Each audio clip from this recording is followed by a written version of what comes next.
What?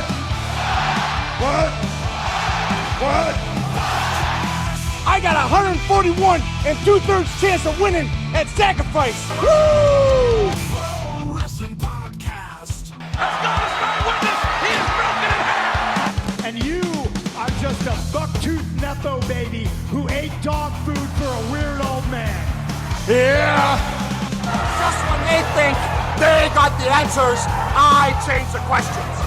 Did he do it? Cover! Oh, and a kick out. Unbelievable. I will never retire. I'm too hot to handle and too cold to hold.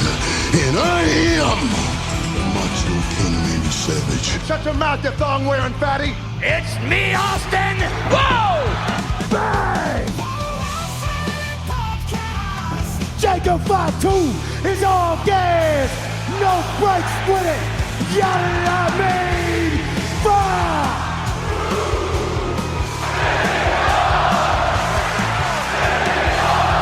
I said WWE stands for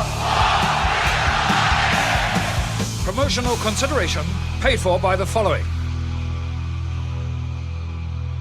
Hey, yo, Pro Wrestling Podcast listeners, welcome to the show where we don't sing it, we bring it. Help us out and click subscribe to show your support. Look, are you sick and tired of dropping $60 to $100 for every time they come out with the latest and greatest wrestling game? Stop immediately. Go to Wrestler Unstoppable, available totally free, where you get to create a wrestler, sign contracts, get into storylines, headline PLEs, even build your own corporation, all from the ground up, totally free, all included in Wrestler Unstoppable. Get it now at app.wrestlerunstoppable.com. If you want your name in the shout-outs like my good buddy John in Texas and Emily, and you want to become a member of the Pro Wrestling Podcast Patreon family, you got to pop by our Patreon page at patreon.com/Pro Wrestling Podcast. Sign up today. We have loyalty rewards. If you contribute $15 a month, you get to co-host with me, $7.50, enter into a drawing to also co-host with myself. Hello, everybody, and welcome to this episode of the Pro Wrestling Podcast. If you've got questions, comments, something you want me to talk about in a future episode, the only way I'm going to know that is if you give me a call at the Pro Wrestling Sound Off line, 267-642-1160. We will get to those questions, comments, concerns in a future episode. Today, jumping into various tidbits of news and heading into a conversation about SmackDown this week. Starting the show with Killer Kross, former Karrion Kross in WWE. He was doing a in-studio interview with Ariel Helwani, which was wonderful interview, top to bottom. If you ever get a chance, check out their interviews. Like, they're really, really phenomenal stuff. But in this interview, he made it very clear that since he left WWE, he's been watching the product. He takes a look at the booking and his perspective based on the way Triple H booked when he was in charge, especially NXT time and early right after Vince left, versus now. He has a suspicion to kind of explain the shift in creative process and approach. And what he believes is that Triple H's current booking, he say, I'll give you the quote that he puts in here. He says, if I had to guess, I would say that there are people who call things in and he has to make the best of what they want to play out on television and the PLEs. That's just my guess. Basically implying that Triple H is not the man calling all the shots in creative anymore. At the end of the interview, he does one other quote. He says, he has his own patterns, and I think they were aligned with what the audience mostly wanted to see. And that's speaking as a person who used to work for him. And I knew when he would call all of his shots, and I had an idea of what he could and couldn't do. And to me, this looks like a situation where he can't call all the shots, and I don't mean that disrespectfully at all. Which is incredible insight coming from a guy who did spend a significant amount of time working with Triple H, both in the NXT Black and Gold brand and when he came to the main roster. He has stated several times in the past that he hasn't really heard back from WWE at any point since his departure. And it's kind of a shame. You would think if Triple H was as big a fan of his, which I believe he strongly is, and if you take a look at his work he did prior to WWE and since leaving in MLW as the MLW World Heavyweight Champion, then you could make the argument that he is as talented or as incredible now as he's ever been. People who were giving him a hard time about not wanting to bump and things like that, he certainly proved that wrong in the last several months of his time in WWE. But right now, we're kind of in a holding pattern in terms of a big company other than MLW. He has his schedule booked out the rest of the year, but he said the people who were in control at the time of letting him go and not negotiating his new contract, They haven't reached out. He's still in touch with people within the company, but they haven't reached out. So we'll have to see how that plays out in the next several months when some of his dates get, taken care of and whatnot, and he frees up his schedule a bit. Maybe he makes a jump back to WWE if they fix things. Maybe he goes to AEW. We'll have to wait and see how it plays out. There is some conversation about what's going to happen at SummerSlam. We're going to get into it more as we get into the SmackDown review, but just before we get to that, the word came out this week that Rhea Ripley is injured. Now, I don't know if this is legit or kayfabe, and it's sad that we have to say that, but when you see what happened with Seth Rollins last year, you can understand why. There may be some questions. Last time she wrestled was a Clash in Italy in terms of being on television, but she was a part of the European tour, so there's a possibility she picked up an injury somewhere along the ways on that tour. Now, they haven't said what it is. I'm sure they're going to update us as time goes on. But the reason this is so relevant is there's another report out that is indicating that there is huge plans for SummerSlam involving Rhea Ripley and JC Jane as her opponent at SummerSlam. Now, even a blind man can see that JC Jane is not in the tournament, which would imply that somebody else would win and challenge Liv Morgan, which would also imply that Liv is going to lose to Charlotte. If Liv loses to Charlotte, it kind of blows up the opportunity for Charlotte and Jade Cargill to have their feud at SummerSlam. But hey, whatever. Maybe you save that for later and keep Jade with Tiffany Stratton for now. I don't know. We'll have to wait and see. But as it sits right now, Rhea Ripley and JC Jane sounds like it is somewhat softly penciled in for SummerSlam as we go forward. And that card's going to have to start coming into shape sooner or later because they're going to need time to build those things. It's August 1st and 2nd. I get it. It's a month and a half away. But in terms of professional wrestling, that's not an eternity anymore. That'll get here before you know it. That being said, got to get into what went down on SmackDown last night. A lot to talk about. Wade Barrett, Joe Tessitore on commentary. They opened the show with Kathy Kelly talking to Jade Cargill, B-Fab, and Michin. We know that there was going to be a match later on in the show. We're going to get to see Jade Cargill against Sol Ruca versus Lyra Valkyria versus Charlotte Flair to open the show in the first round match of the Women's Queen of the Ring tournament. And this, look, there was so much they could have done here. I think the reason WWE is booking this tournament the way they are is they really do not want to. They don't want to put anybody over at the expense of somebody else. I think they really want to make sure they keep everybody strong. And let's be honest, I have tons of respect for that. I really do. But at the end of the day, somebody's got to win matches. So the match itself was actually pretty fire. It was very solid. Great work between everybody. When you look at the talent that is in there, I don't think they were going to beat Sol Ruca again now that she won a championship. I don't think you're going to see Jade or Charlotte take a fall because both of them have to be in marquee matches for SummerSlam. So I thought from the beginning it was pretty obvious that Lyra Valkyria was in the match for the purpose of taking the fall. But she may also be in there, and I would not be surprised if we see her have a massive character shift in the coming weeks and maybe go heel, her and Bayley, or maybe just her, don't know. But they certainly seems like that would be something that would help freshen up her character. We get to the end of the match, and when we see the finish, Flair put in the figure 8 leg lock on Valkyria, who ends up tapping out, and Charlotte Flair will advance in the tournament to take on Liv Morgan, which should be a phenomenal match, one that really could be a headline pay-per-view quality match to begin with, especially with Liv being a world champion and Charlotte always being on the hunt for a championship. She hasn't been in the world championship picture in quite some time. It is time to get her back in there. Let's be honest, it really is. They do have Michin and B-Fab in the back. They confront Tiffany Stratton. Chelsea Green comes out. What I don't like here is it feels like they are like putting this Tiffany Stratton, Chelsea Green thing in fast forward. Like a couple weeks ago, she wanted nothing to do with Chelsea Green. Now all of a sudden she wants to be her bestie. It's too fast.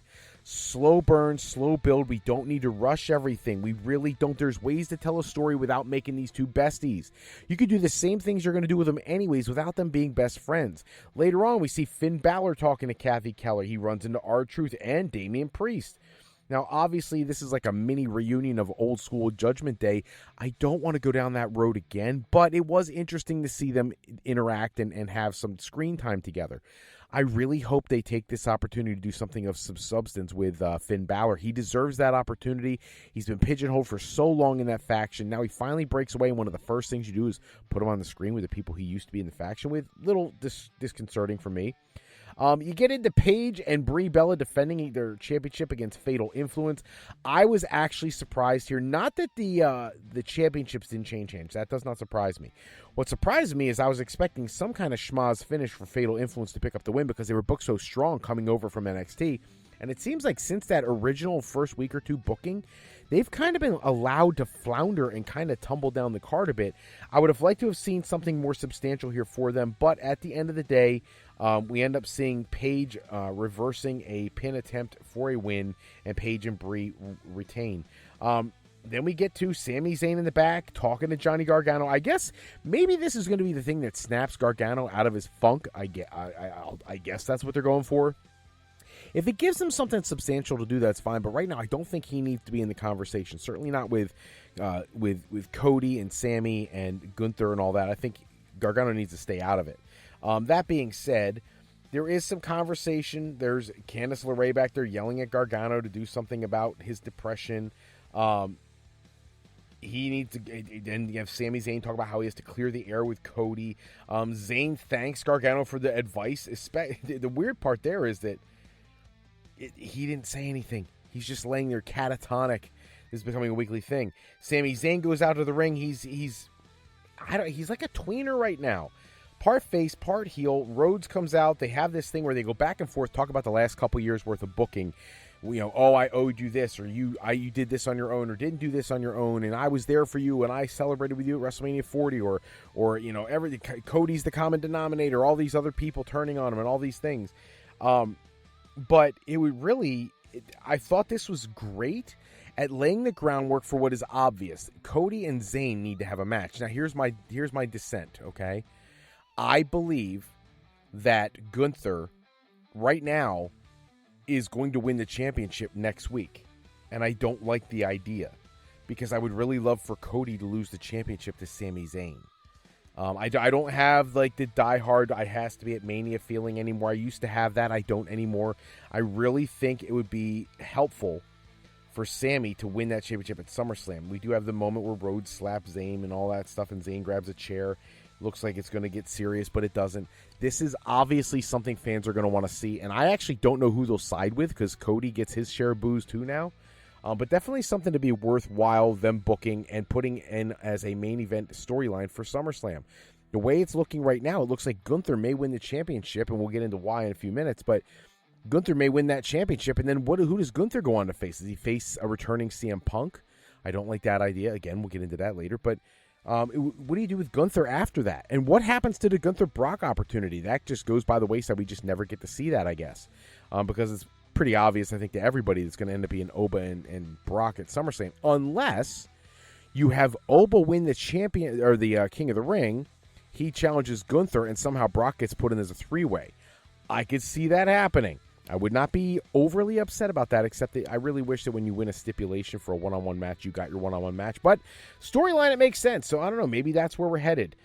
We do see the Solo Sikoa's Jacob Fatu piece in the back. Jacob kind of doing Roman's dirty work, which this entire segment makes Solo look like such a baby face. It really does. And I'm not hating it. I'm going to be honest with you. I'm really not hating it. But what I am hating is I'm so tired of Bloodline versus Bloodline nonsense. I don't need to see that ever again. It needs to be done. It needs to be over with, and that doesn't look like that's the case anytime soon. So whatever, it looks like we're leaning that direction. Something's going to happen at some point, obviously. Well, then we move on to what is, in my opinion, the greatest match of the night. Rey Fenix defending the AAA Cruiserweight Championship against Axiom. This match, if you have not seen it, go back, make the time. It is worth it. This is a phenomenal match, especially for matches being shown on television. Like, if they were on pay-per-view, you would imagine it would probably get some more time. They didn't get as much time as I would have loved for them to get, but every minute that they had, every second they had was high impact, high tempo, beautifully done. I really enjoyed every single bit of this. We get to the Gunther conversation with Nick Aldis, stating that Sami Zayn is going to be the special guest referee. As I said earlier, we would get to that in a few minutes. I love the storyline. I hate the storyline. Does Sami cost Cody the championship because of their issues right now? Does he cost Gunther the championship because of their past feud when it was over the Intercontinental Championship? Does Sami not do anything of value and it ends up being one of these things where we lead that match into being a three-way at SummerSlam? That could possibly happen as well. So there's so many different angles they could take with this and so many different directions. From there we go to the Trick Williams Lil Yachty segment, which I love Lil Yachty sticking around. He's actually doing a very nice job. His celebrity involvement is a beautiful thing sometimes. This one I have no problem with. They were talking about how everybody and their brother has kind of beaten each other or tied for record or whatnot, and they're going to have a multi-man match to determine the number one contender for the United States Championship. Trick Williams wishes he was still in the tournament for the King of the Ring. Not going to happen, so instead setting up this next feud, which it was very well done. Again, everything that we've seen from Ricky Saints and Carmelo Hayes has been absolute fire, so them getting in the ring again is not a bad thing. It'll be interesting to see who comes out of this and who's the official challenger, but definitely good things happening in that mid-card scene, at least in terms of the United States Championship. Solo Sikoa and Royce Keys interacting again, trying to recruit Royce Keys to the MFTs. The reality here is that it's obvious that Solo wants to make sure that Jimmy Uso does not win the the King of the Ring match. That'll come into play later on. We'll get to that a little later. We get Tiffany Stratton and Chelsea Green against Michin and B-Fab. What I absolutely love here is that Michin and B-Fab pick up a pin here. Michin landing a Styles Clash on Chelsea Green for the win. That is a talent that doesn't get anywhere near the number of wins as she should. There's a beatdown that goes on with B-Fab, Michin, and Cargill beating down Tiffany Stratton. They're headed towards a Cargill Stratton feud again. We've been there, done that not all that long ago, so it's a little disappointing, especially when we had so much built into the Charlotte Flair possibility. But whatever, we'll go on from there. And then we get to the main event. I apologize. No, first we have Kiana James in the back, taking credit for doing everything for Julia, and Julia talking about how she knows how to fight and whatnot, and then she ends up slapping Kiana James. So obviously that's going to further. Then we get to the main event. Royce Keys, Finn Balor, Jey Uso, LA Knight. I think everybody going into this wanted either Finn Balor or LA Knight to win this, and I love that Solo Sikoa gets involved, hits a Samoan spike. It looks like it's going to help Royce Keys win. At the end of the match, though, you end up seeing Keys send Knight crashing to the mat. LA Knight responds with an elbow drop off the top rope. Royce Keys, he sets him up for a BFT. He avoids it, delivers a spine buster to LA Knight, goes for the pin, but Jey Uso breaks up the fall with a frog splash off the top turnbuckle and then ends up pinning LA Knight for the win and moving on in the tournament. Now, 1, I didn't want to see LA Knight lose. 2, I certainly didn't want to see him be the one to take the fall. And I hate to say this, I just said how I hope they do something substantial with him, but I would rather see Finn Balor take the fall here, not LA Knight. LA Knight is in a position where he could legitimately be a main event star, and he kind of squashed that when Jey Uso beats him. But now Jey Uso moves on in the tournament, so we're going to see Jey Uso represent Raw against, I believe it's Javon Evans in the next round. I feel like they're moving towards a Javon Evans-Obafemi final. Maybe not if Brock attacks Obafemi and costs him his opportunity, but we're going to have to wait and see. But this was, in all seriousness, a relatively good episode of SmackDown. Nothing that I really hated, nothing that I absolutely loved, but better booking than has been lately. Well, I'll just put it that way. That's all the time we have for this episode. Check back with us next episode. Run down the latest wrestling news and rumors. Special thanks, as always, to Suno for creating music and sound effects used in the show. Today's show sponsored in part by Beazle Games. Bring a new friend to family game night. It's easy with sketchy people. Showcase your artistic side in this game from Beazle Games by going to thegamecrafter.com and picking up your copy today. If you're looking for your next career move, you're considering college or university life, maybe you just need some formal training for your next career decision, go to our website at frolifeplanning.com for all your higher education needs, as Fro Life Educational Planning is for today, for tomorrow, and for life with Fro Life. I'm Fred Froelich, better known as Dr. Fro. I want to thank you for taking some time with us today. Until next time, take care. Have a great night, everybody.